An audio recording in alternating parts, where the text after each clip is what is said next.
Okay so dear students, आज हम equation of continuity करने जा रहे हैं जो क्वेश्चन नंबर 35 है यूनिट 7 का क्लास +1 फिजिक्स का। तो इक्वेशन ऑफ कॉन्टिन्यूटी क्या है? इक्वेशन ऑफ कॉन्टिन्यूटी से पहले बच्चों आप लोगों ने लिक्विड फ्लो का streamline flow and turbulent flow का वीडियो जो है प्रीवियस क्वेश्चन वो पढ़ लिया होगा। तो उसी को आगे हम कंटिन्यू करते हुए आज शुरू करेंगे इक्वेशन ऑफ अ कॉन्टिन्यूटी।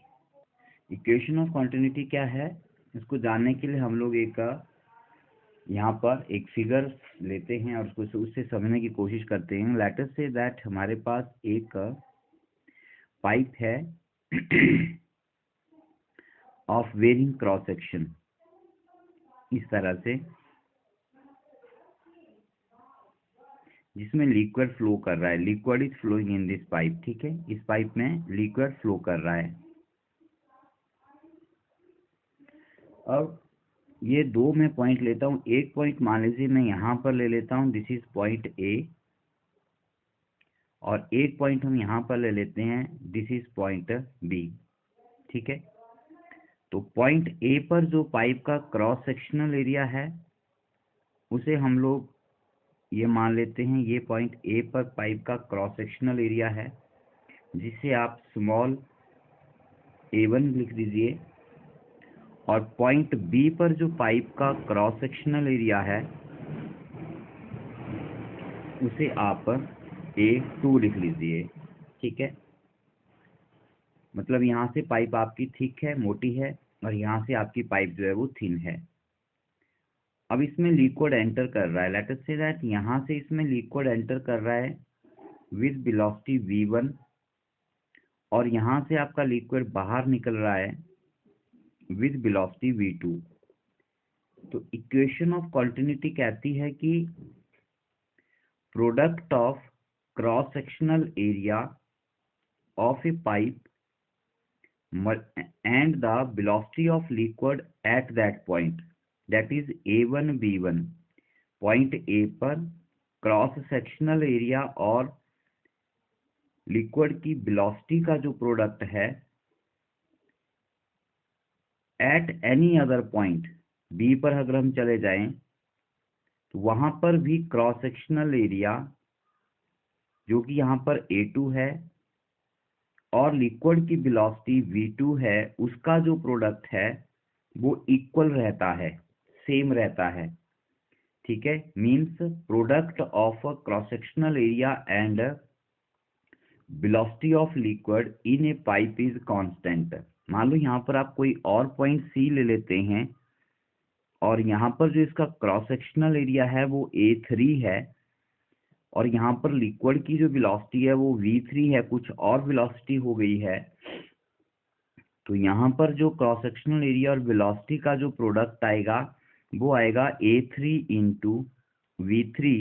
तो ये भी आपका इस दोनों के इक्वल रहेगा, बराबर रहेगा।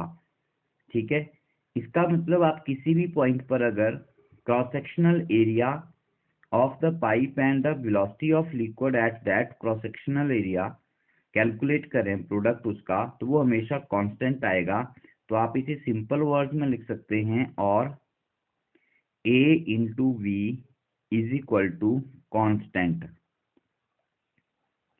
a into v is equal to constant. और अगर आप यहां से एरिया फाइंड आउट करें, क्रॉस सेक्शनल एरिया, तो ये हो जाएगा आपका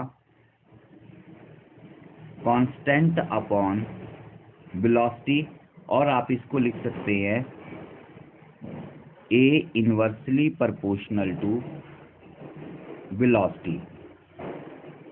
इसका मीनिंग क्या हुआ कि अगर किसी पाइप में लिक्विड फ्लो कर रहा है तो अगर कहीं पर लिक्विड का एरिया ज्यादा हो जाता है, सॉरी, पाइप का क्रॉस सेक्शनल एरिया ज्यादा हो जाएगा, तो वहां पर उसकी वेलोसिटी जो है वो कम होगी, राइट। और अगर क्रॉस सेक्शनल एरिया कम हो जाता है तो वहां पर उसकी वेलोसिटी जो है वो ज्यादा होगी। ठीक है, दैट मीन्स if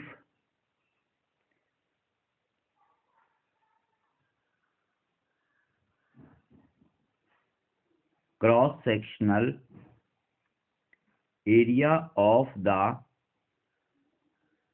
पाइप या ट्यूब भी बोल सकते हैं आप इसे, becomes larger than velocity of liquid becomes smaller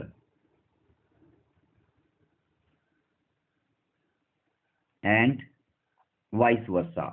means इसका उल्टा, अगर एरिया इंक्रीज करता है तो वेलोसिटी डिक्रीज करेगी, और अगर एरिया डिक्रीज करता है तो वेलोसिटी इंक्रीज करेगी। Means area and velocity are inversely proportional to each other, right. ये है आपकी इक्वेशन ऑफ कॉन्टिन्यूटी।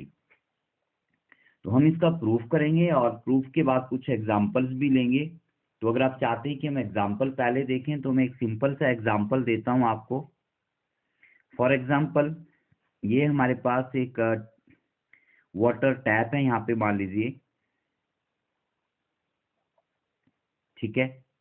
और इस टैप से हम लोग एक गार्डन पाइप कनेक्ट कर देते हैं, ठीक है। अब यहाँ से टैप को ओपन करेंगे तो इसमें से पानी जो है वाटर बाहर निकलने लगेगा। अब हमने जनरली देखा है कि अगर हम लोग गार्डन पाइप के इस माउथ को, जहाँ से वाटर बाहर आ रहा है ओपनिंग को, अगर इसको हम प्रेस कर देते हैं, हाथ से कंप्रेस कर दें, तो पानी जो है वो ज़्यादा वेलोसिटी के साथ बाहर निकलता है, उसकी वेलोसिटी बढ़ जाती है, ठीक है। तो कंप्रेस करने पर क्या होता है, जब हम इसके माउथ को हम कंप्रेस करते हैं, हाथ से दबा देते हैं, तो इसका जो क्रॉस सेक्शनल एरिया है वो डिक्रीज कर जाता है। एरिया क्या कर जाता है बच्चों, इसका डिक्रीज कर जाता है। अब इसका एरिया डिक्रीज कर गया तो फिर इक्वेशन ऑफ कॉन्टिन्यूटी के अकॉर्डिंग वहां से निकलने वाला जो लिक्विड है, उस पॉइंट पर जहां एरिया कम हुआ है उसकी वेलोसिटी बढ़ जानी चाहिए। तो वहां से वेलोसिटी बढ़ जाती है और वो ज्यादा स्पीड के साथ या ज्यादा फास्ट बाहर निकलता है, जिसे हम कहते हैं कि ये हाई प्रेशर के साथ बाहर आ रहा है, ठीक है, क्योंकि उसकी वेलोसिटी जो है वो बढ़ चुकी होती है। और अगर हम उसको फिर से छोड़ देते हैं, मीन्स उसका क्रॉस सेक्शनल एरिया फिर इंक्रीज हो जाएगा। जब हम उसको दबाना छोड़ देंगे तो उसकी वेलोसिटी डिक्रीज कर जाती है। तो ये इक्वेशन ऑफ कॉन्टिन्यूटी का एक सिंपल सा एग्जांपल है जो हम डेली लाइफ में नोट कर सकते हैं। So let us do its proof now. Okay, so ये मैंने डायग्राम फिर से बनाई। हमारे दो पॉइंट हैं, ए और बी, इन अ ट्यूब और पाइप, जिसमें एक लिक्विड फ्लो कर रहा है, और लिक्विड हमारा जो है वो इनकम्प्रेसिबल है। इनकम्प्रेसिबल मीन्स कंप्रेस नहीं होता है, उसकी डेंसिटी जितनी यहाँ पर है उतनी ही यहाँ पर रहेगी, ठीक है। तो इसको करने से पहले हम लोगों को एक और चीज यहाँ पर डिफाइन करनी पड़ती है, समझना पड़ता है, जिसे हम कहते हैं rate of flow of liquid in a pipe, ठीक है। ये आपको नोट्स में नहीं मिलेगा, इसलिए इसको यहाँ पर जरा ध्यान से समझ लीजिए। Rate of flow of liquid in a pipe क्या होता है, rate of flow of liquid in a pipe, this is equal to the volume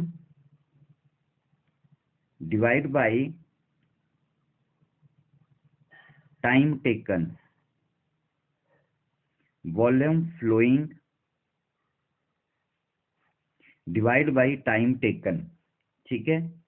कैसे कैलकुलेट करते हैं, लेट अस से दैट ये हमारे पास एक यूनिफॉर्म क्रॉस सेक्शन की पाइप है, राइट। अब यहां से इसमें लिक्विड एंटर कर रहा है कुछ वेलोसिटी के साथ, लेट अस से लिक्विड की वेलोसिटी v है, और यहां से लिक्विड बाहर निकल रहा है सेम उसी वेलोसिटी के साथ, एक ही बराबर वेलोसिटी के साथ। यहाँ तो वेलोसिटी डिफरेंट है क्योंकि एरिया चेंज हो गया, लेकिन यहाँ पर एरिया सेम है तो वेलोसिटी आपकी सेम रहेगी, राइट। जिस वेलोसिटी से लिक्विड एंटर करेगा उसी वेलोसिटी से यहाँ से बाहर भी निकलेगा, ठीक है। और मान लीजिए इसकी जो हाइट, जो लेंथ है इस सिलेंडर की, वो हम लोग यहाँ पर L मान लेते हैं, और इसका जो क्रॉस सेक्शनल एरिया है उसे हम लोग A सपोज कर लेते हैं। तो यहाँ भी A होगा और यहाँ पर भी एरिया आपका A होगा। तो अब मान लीजिए यहाँ से लेकर यहाँ तक पहुँचने में जो टाइम लगता है वो हमारा टी है। कितना टाइम लगता है? टी टाइम लगता है। तो टी टाइम में इस पोर्शन में से या इस सिलेंड्रिकल ट्यूब में से कितना लिक्विड बाहर आया और उसको टाइम कितना लगा, उसे हम कहेंगे rate of flow of liquid in a pipe. तो उसके लिए हमें इसका वॉल्यूम निकालना पड़ेगा, क्योंकि जितना लिक्विड पीछे से इसमें एंटर करेगा उतना ही यहाँ से बाहर निकलेगा। तो कितना बाहर निकला? जितना इस ट्यूब के अंदर था। तो इस ट्यूब में कितना था? जितना इसका वॉल्यूम था। तो इसका वॉल्यूम क्या है? इसका जो वॉल्यूम है वो है simply cross sectional area A है और इसकी लेंथ एल है। तो सिलेंडर का एरिया होता है ए, वॉल्यूम होता है ए इंटू एल। ठीक है।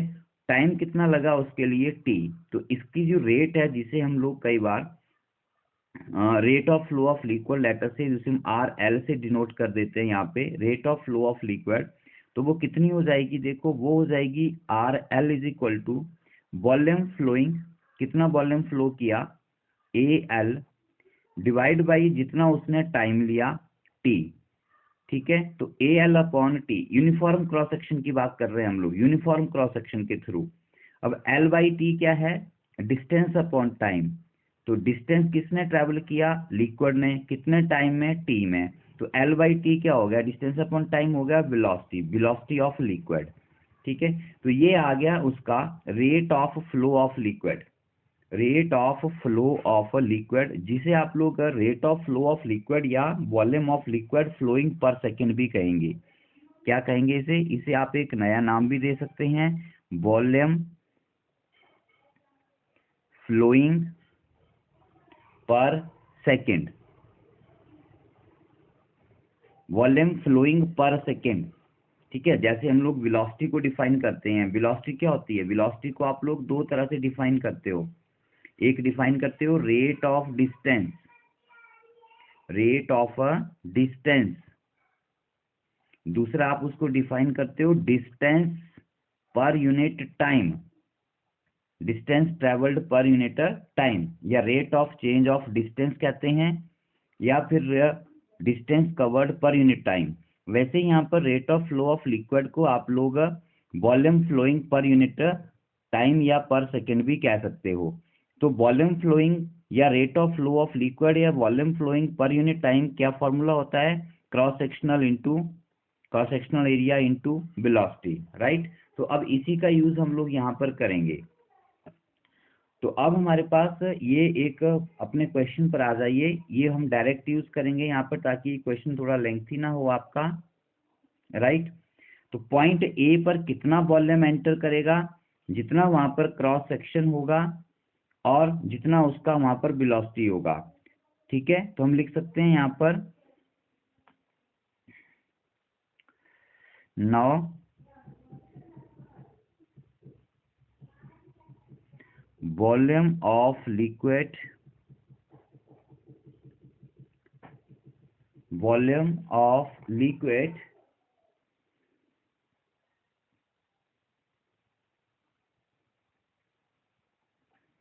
Entering at point A. Entering mean जितना फ्लो हो रहा है, जितना यहाँ से आएगा उसकी जो रेट, कितना वॉल्यूम एंटर करेगा। Now volume of liquid entering at point A, entering per second, per second, क्योंकि हमने फ्लो निकाला है यहाँ पर। क्या निकाला है? फ्लो। तो ये हो जाएगा volume of liquid entering per second. ये जो फॉर्मूला है ये पर सेकेंड का है, मीन्स पर यूनिट टाइम का है। तो पॉइंट ए पर एक सेकेंड में कितना लिक्विड एंटर करेगा अंदर? वो एंटर करेगा आपका पॉइंट ए पर, मान लीजिए उसे वी ए लिख देते हैं हम लोग। तो ये एंटर करेगा cross sectional area at point ए जो A1 है, और वेलोसिटी ऑफ लिक्विड जो कि आपकी V1 है। इसी तरह से जितना लिक्विड यहाँ से एंटर करेगा उतना ही यहाँ से बाहर भी निकलना चाहिए, राइट। लेकिन अब वेलोसिटी चेंज हो गई है तो फ्लो ऑफ रेट भी चेंज हो जाएगा। देखो यहाँ पर स्पेस कम था तो ज्यादा वेलोसिटी के साथ लिक्विड एंटर करेगा, यहाँ पर स्पेस ज्यादा हो गया, मीन्स क्रॉस सेक्शनल एरिया ज्यादा हो गया, तो धीरे धीरे बाहर निकलेंगे। ठीक है। आई बात समझ में? क्योंकि जितना एंटर हो रहा है उतना ही बाहर भी निकलना है। तो अब यहाँ पर जो आपका फ्लो है वो चेंज हो जाएगा। तो पॉइंट बी पर जो लिक्विड बाहर निकल रहा है उसको क्या लिखेंगे आप? उसको आप लिख सकते हैं and volume of liquid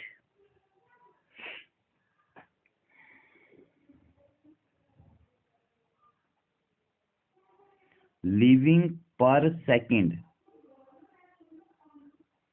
eight B, point B पर कितना लिक्विड बाहर निकल रहा है वो आप वी बी, वॉल्यूम बी कर सकते हैं, means rate of flow of liquid at point B. उसका फॉर्मूला है cross sectional area into velocity. तो यहाँ पर क्रॉस सेक्शनल एरिया आपका A2 है, पॉइंट बी पर जो क्रॉस सेक्शनल एरिया है वो A2 है और वेलोसिटी V2 है, तो वो हो गया आपका A2 इंटू V2, राइट। अब हमें वॉल्यूम पता चल गया कितना फ्लो हो रहा है, तो हम उसका मास निकाल सकते हैं, we can calculate its mass. ठीक है, तो मास के लिए आपको पता है क्या फॉर्मूला होता है, मास होता है डेंसिटी इंटू वॉल्यूम। ठीक है, तो पॉइंट ए पर कितना मास लिक्विड का एंटर हुआ और पॉइंट बी पर कितना मास बाहर निकला वो हम यहाँ पर कैलकुलेट कर सकते हैं। कैसे करेंगे देखिए, therefore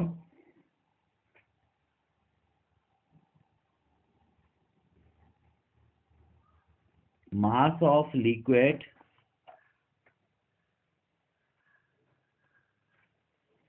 entering per second at point A, point A पर कितना मास एंटर कर रहा है उसे हम M1 लिखते हैं। क्या लिखते हैं उसे देखिए, उसे हम लिखते हैं M1, राइट। और मास का फॉर्मूला मैंने बताया डेंसिटी इंटू वॉल्यूम। अब मास एंटरिंग पर यूनिट टाइम है, मींस पर सेकेंड है, तो वॉल्यूम आपको वही लेना है V1 या VA, means volume per second, volume of liquid entering per second. और डेंसिटी कहाँ लेनी है, डेंसिटी लेनी है आपको पॉइंट ए पर। पॉइंट ए पर मान लीजिए डेंसिटी ρ1 है, तो ये हो जाएगी ρ1 into VA।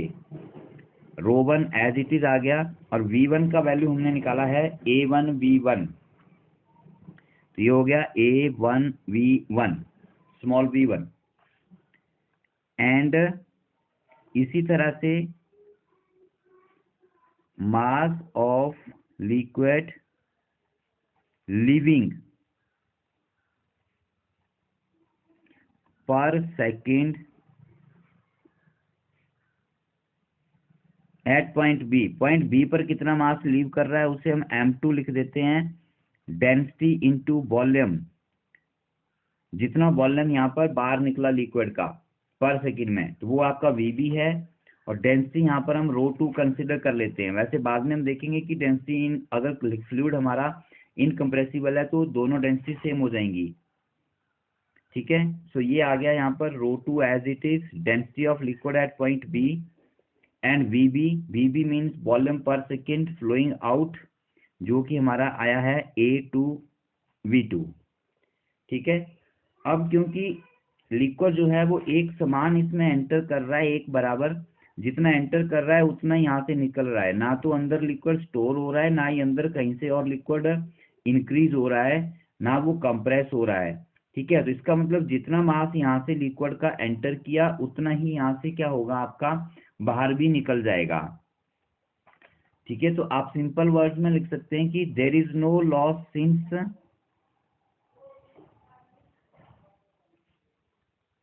there is no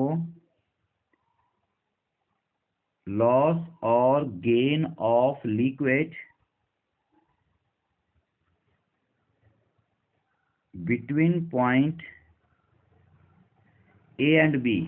ये जो हमारे A और B पॉइंट है इनके बीच में ना तो लिक्विड कहीं पे स्टोर हो रहा है, मीन्स उसका लॉस नहीं हो रहा है, जितना एंटर किया उतना ही बाहर निकला। तो इसका मतलब ये M1 और M2 जो मास जितना एंटर हुआ और जितना एंटर लीव किया वो दोनों बराबर होने चाहिए। Therefore M1 should be is equal to M2। और इसका मीनिंग क्या हुआ, इसका मीनिंग हुआ ρ1 A1 V1 should be is equal to ρ2 A2 V2। Clear, तो ये इक्वेशन ऑफ कॉन्टिन्यूटी की एक फॉर्म है, ρ1 A1 V1 is equal to ρ2 A2 V2। Second case में हम लेते हैं कि इफ लिक्विड इज इनकम्प्रेसिबल,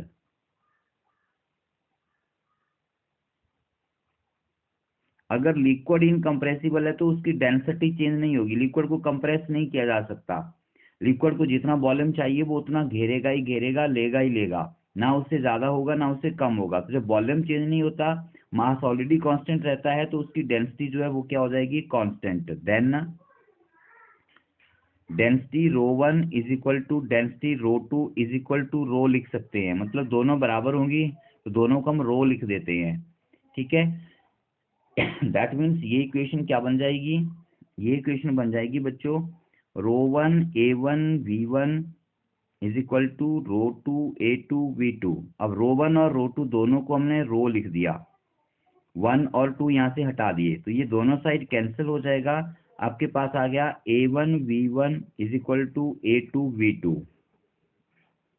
तो यही हमारी इक्वेशन ऑफ कंटिन्यूटी है जो हमने स्टार्टिंग में स्टडी की थी या डेफिनेशन हमने पढ़ी थी, ठीक है। अब इसके कुछ एग्जांपल हैं, एक मैंने एक्सप्लेन कर दिया था, एक एग्जांपल और लेते हैं आप लोगों के लिए है। Deep water runs slow, river वगैरह में आपने देखा होगा कि अगर कहीं पर पानी गहरा होता है तो उसकी वेलोसिटी कम होती है, और अगर पानी की गहराई या डेप्थ कम होती है तो उसकी स्पीड ज़्यादा होती है, ठीक है। जैसे सपोज दैट ये वाटर रिवर फ्लो कर रही है और ये रिवर का अपर लेयर है वाटर का, और ये नीचे है, ये बेड ऑफ द रिवर है बॉटम, ठीक है। अब जैसे यहाँ पर कहीं पर रिवर में खाई भी होगी, गहराई होगी, गड्ढा होगा, कहीं कुछ होगा, इस तरह से नीचे को फ्लो करेगा, लेकिन अपर जो लेवल है वो रिवर का क्या रहता है, कांस्टेंट रहता है। अब लेट अस कंसीडर यहाँ पर वाटर की जो हाइट है ग्राउंड से वो h मान लीजिए, और ये आगे इसमें मान लीजिए कोई एक गहराई गड्ढा आ गया रिवर में, तो वहां पर पहले पानी भरेगा फिर वो आगे निकलना शुरू होगा। तो यहाँ पर जो इसकी हाइट है वो मान लीजिए h2 हो गई और यहाँ पर h1 है। तो यहाँ पर पानी वाटर जो है वो ज्यादा डीपर होगा, water is deeper at this point, पानी की गहराई ज्यादा होगी, तो यहाँ पर जो वाटर की स्पीड है वो स्लो होगी, मीन्स डीपर, गहरा पानी धीरे चलता है, ठीक है, एज द शैलोर वाटर, जो ऊपर जिसकी गहराई कम होगी। ऐसा क्यों होता है, आप इक्वेशन ऑफ कंटिन्यूटी लगाइए, यहाँ पर देखिए, यहाँ पर जो रिवर का जो क्रॉस सेक्शनल एरिया है इस पॉइंट के ऊपर वो इतना रहेगा, जबकि डीपर एरिया में क्रॉस सेक्शनल एरिया जो है रिवर का वो बढ़ जाएगा, ठीक है। तो जहां पर रिवर डीपर होगी, गहरी होगी, डेप्थ ज्यादा होगी, वहां पर क्रॉस सेक्शनल एरिया ज्यादा होगा, और हमने देखा कि जहां क्रॉस सेक्शनल ग्रेटर हो जाता है वहां पर वेलोसिटी लेस हो जाती है, ठीक है। तो यही कारण है कि डीपर वाटर रन्स स्लो, गहरा पानी हमेशा धीरे चलेगा as compare to the shallower water. So that's all for this video. Watch it and try to understand the topic.